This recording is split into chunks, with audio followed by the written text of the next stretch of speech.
From the legendary Versailles restaurant in Miami, Florida, this is Newsmax live coverage of Battleground, Florida. Good Saturday morning alongside John Bachman, J.D. Hayworth with you, and we are pleased to be joined by some very important and impressive guests. New to the table right now, let us welcome in the mayor of Miami, Tomas Regalado. Mr. Mayor, welcome to our broadcast. Morning. Morning. It is good to have you, and our good friend, political activist Raul stays with us for this particular part of the program. Mr. Mayor, when you take a look at what is going to transpire Tuesday, it's not bad in terms of interest. It's not bad in terms of maybe something called political tourism. All the candidates for both parties spending time in Florida. Your reaction to what we've seen over the past few weeks in this campaign? Well, to me, it's important that people in South Florida, especially in South Florida, but throughout Florida, understand that this is a game changer, what we're going to see on Tuesday here in Florida. We will be able to put Marco Rubio back in the mix if we do go out and vote. And I've seen that people are enthusiastic of going out and voting for Marco. Before, when Jeb Bush was in the ballot, some people were kind of liking Jeb Bush because he's a decent man, because he has been a governor. But now I think that Marco is the choice. After we saw what we saw in Chicago, I think that a lot of people will be disappointed with Donald Trump. Donald Trump appeals to hate, and Marco has a language of hope. So I just think that Florida can do it. I mean, we did it in 2000. We elected George Bush in 2000, so well, Mr. we Mayor, can elect let me follow up on that. Because what happened in Chicago last night, I understand the Kasich campaign has gotten on this, as have some of the other candidates for the Republican Party, holding Donald Trump responsible for what happened in Chicago. Is that what you're saying this morning? I am saying exactly that. And let me tell you something.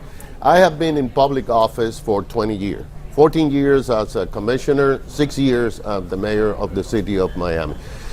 Throughout the 20 years, I get emails and letters. I'm not going to vote for you because you haven't fixed my street, my pothole, you didn't pick up my garbage. So in the last 3 or 4 months, I have been getting emails of people, for the first time ever in my political life, saying, you Cubans, you got to go back to Cuba. You know, it's enough that you have taken over Florida.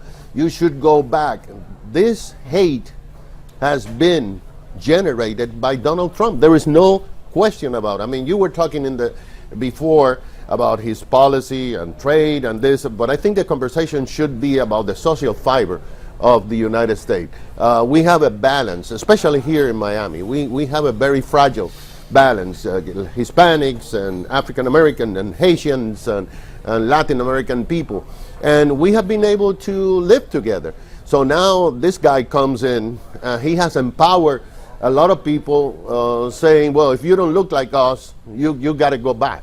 I have a question for both of you guys. There are critical issues that face the state of Florida. Normally during a primary, when you circulate from state to state, you go to a new state, you talk about those issues, and when we're talking about the Cuba policy, which is a big issue for all Americans, also Israel is normally a topic that comes up when the candidates are here in South Florida. But today, we're all talking about Chicago and what's happening in Chicago, and quite frankly, I'm a little surprised we didn't see something like this earlier.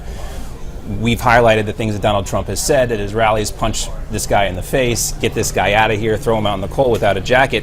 But do you feel like in some ways all this media attention on what's happening in Chicago is robbing the public and Florida voters from hearing these candidates talk about the issues that matter most to them? You know, listen, I mean, I think, as Tomas alluded to, I mean, there's no question that Donald Trump has been a controversial figure, and so much of the media attention has been on him. But, you know, Thursday night we had a very good policy-oriented debate at the University of Miami. The personalities were in check. I understand what Tomas is getting at. I think that, you know, there is still an element in our society that unfortunately, you know, when you have somebody like Trump saying what he says, appeals to sort of the baser instincts of an individual. But I think the real anger that Donald Trump has tapped into is not racial. I think it's an economic uncertainty that so many people are feeling in this country. And yes, it has an anti-immigrant element to it, because those individuals that lost their jobs, that had a good job, are now competing with an immigrant to be a greeter at Walmart, okay? And that's not right. That's not the middle class that built America, and that's where that frustration is coming. There is an important distinction to make that somehow gets lost in the debate. No criticism intended, Raul, but there is a difference between immigration and illegal immigration. Correct. You're And absolutely that right. debate has roiled the nation, as well it should, in terms of are we a nation of laws? Correct. Or do we make excuse for people and accommodation and thereby insult the legitimate immigrants who are trying to come here and play by the rules? One follow-up, though. And by the way, the truth of the matter is, we wouldn't be having this discussion if it wasn't for Donald Trump. The Republicans didn't want to talk about illegal immigration. They wanted to avoid it like the plague. And guess what? For better or worse, Donald Trump has put it front and center in this presidential Do you debate. go as far as the mayor? Is Mr. Trump at fault for the violence in No, Chicago? actually, you know what? Last time I checked, free speech was a protected right in this country. You know, and we protect all sorts of free speech folks, right? I mean, even folks that are on certain extremes of our society that we don't agree with, we protect them and we let them speak. And I think it's a huge failure on the part of the Chicago Police Department not to have that situation under control. Mr. But Mayor, I think go ahead. screaming fire in a movie theater, it's a bad thing. It's not a free speech, and this is what Donald Trump is doing. I mean, I understand that we do not have an immigration policy. I understand. I get it. We get the brunt of the failure of the Congress and the administrations not to have a policy. But to say that certain parts of the people that live here in Miami or in the United States are drug traffickers and Muslims cannot come in and women have this and all that, I think that this goes beyond free speech. I think that he's appealing to the sentiments of people who are frustrated, plus those who have government fatigue. I mean, we have seen a Washington that doesn't move, and cities are taking the brunt of doing things on our warrant. And as a mayor, you're on the ground. You see this stuff every single day. I mean, it's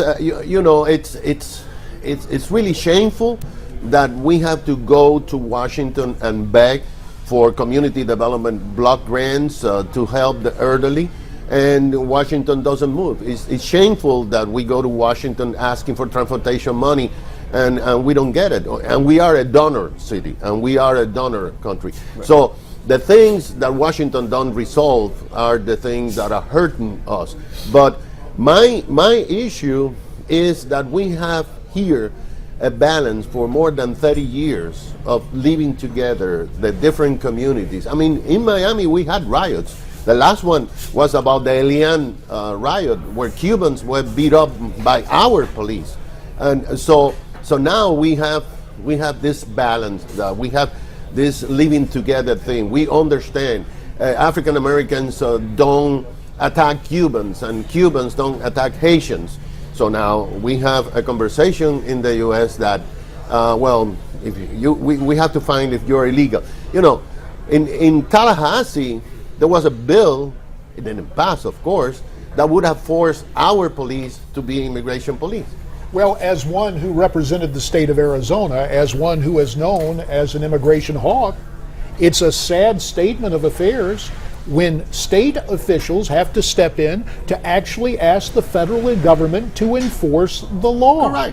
Correct. And so it's brought to this impasse, Mr. Mayor, and I can appreciate what you're saying about funding. In fact, when you mention being a donor community in terms of transportation funds, it brings another presidential candidate to mind, John Kasich, with whom I worked in the House to keep transportation tax money local, so we wouldn't be in a situation where we are donors. But what happens in these debates is that the most passionate issue displaces the important issues. And that's not to say that the immigration question is not important, but in terms of priorities, as Raul mentioned, like it or not, Donald Trump has made illegal immigration, not immigration, but illegal immigration, the central theme of this campaign thus far. Well, Donald Trump was a TV personality. He understands. The camera is his friend. But for purposes of full disclosure, you and I have broadcasting backgrounds too. That is correct. That is correct. And that's my point. The point is that ratings go up, you sell more advertising, and the Republican Party has failed to stop Donald Trump by saying, hey, don't say that Muslims cannot come in this country. Hey, don't say that all Latins are drug traffickers. They didn't do that. That's not the role of the Republican Party. It is the role of the Republican Party. And they have stepped in along the way. You're going to tell a political candidate of the Republican what he should or should not say. That sounds so Raul, bizarre. it's not about that. You have your nominee that people are going to get behind. So there's got to be a threshold of something that it's important for the party. You look at what Paul Ryan said to Donald Trump and others, Mitt Romney. I think they have tried. I just don't think it's working. The people don't want to hear it. I will say something to you. I heard Raul and Carlos saying, I will support the Republican nominee. If Donald Trump is the Republican nominee, I would not vote in the presidential election because I will not be accomplished of something that will hurt our communities here. Yeah. Mayor Tomas Regalado making news right here this morning. One of the reasons we came to the Versailles restaurant in Miami, Florida, as part of Battleground, Florida. There is much more to come. As you see, the discussion has only gotten started. We're going to ask others their opinions, but as you see, Donald Trump, quite the topic.